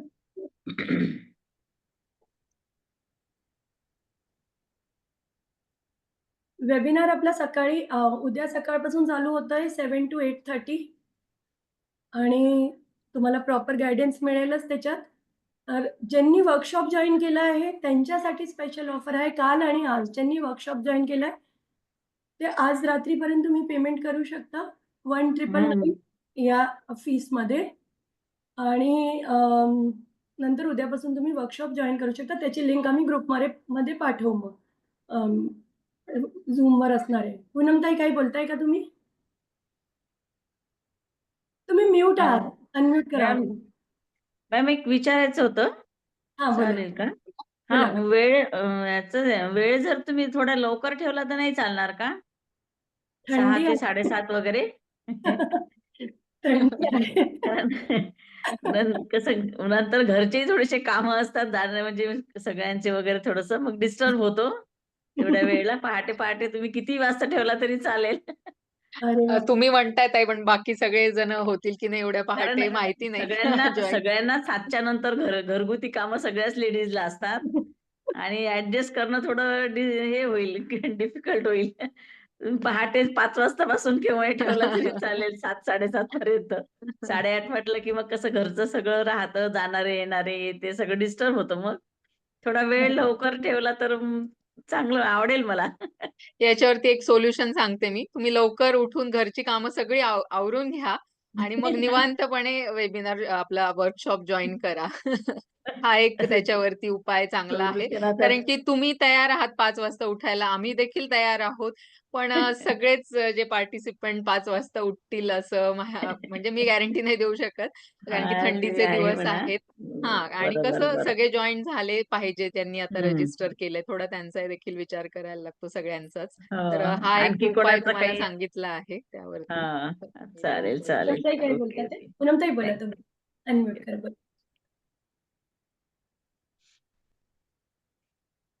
अनम्यूट करा तुम्ही. ओके. हां.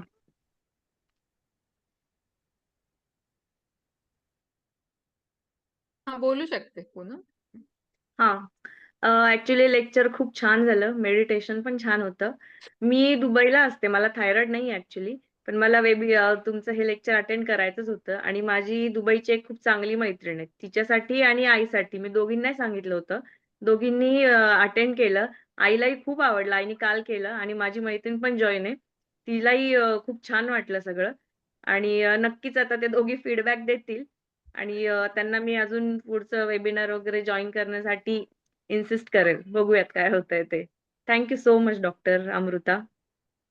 थँक पूनम. ती कालपासून ॲक्चुअली हे करत होती. तिला काल जॉइन होता येत नव्हतं. हो, जॉइन तर होता येत नव्हतं. त्यामुळे तिलाही जॉइन हां, होता आलं नाही. पण आई बरोबर. जॉइन झाली होती. त्यामुळे आईला छान वाटलं आणि मी डॉक्टर अमृताताईला लहानपणापासून ओळखतीये. त्यामुळे तिचे सगळे जे काही एफर्ट्स असतात ते खूप छान असतात. सो नक्कीच पुढे आईला आणि मी माझ्या फ्रेंडला इन्सिस्ट करेल, की पुढे काही असेल तर नक्की तुला कॉन्टॅक्ट करतील त्या. Thank Poonam. Thank thank so you. Much. प्रणालीताई काही बोलतात आहे का? अनम्यूट करा तुम्ही. अनम्यूट करा. तो मायक्रोफोन आहे ना त्याच्यावर क्लिक करा म्हणजे अनम्यूट करता येईल तुम्हाला. हां, बोला. हां, झालं. बोला.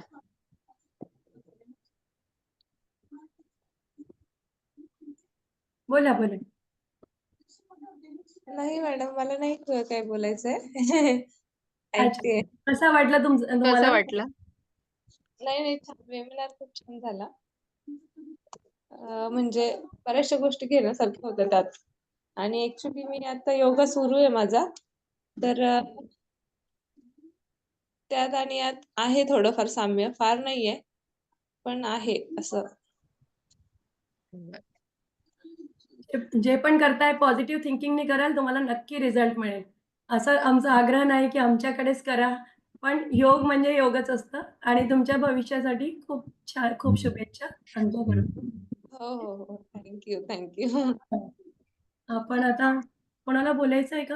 आपण हे घेऊया. अमृता आपण ठीक आहे, आपण थांबूया. पुन्हा एकदा सगळेजण जॉईन झालात त्याबद्दल धन्यवाद सगळ्यांचे. आणि नंबर आमचा हवा तर सेव्ह करून ठेवा. कधी तुम्हाला काय क्वेरीज असतील तर तुम्ही नक्कीच विचारू शकता आम्हाला. ठीक आहे, आपण थांबूया आता. हो. चालेल. हां. चला.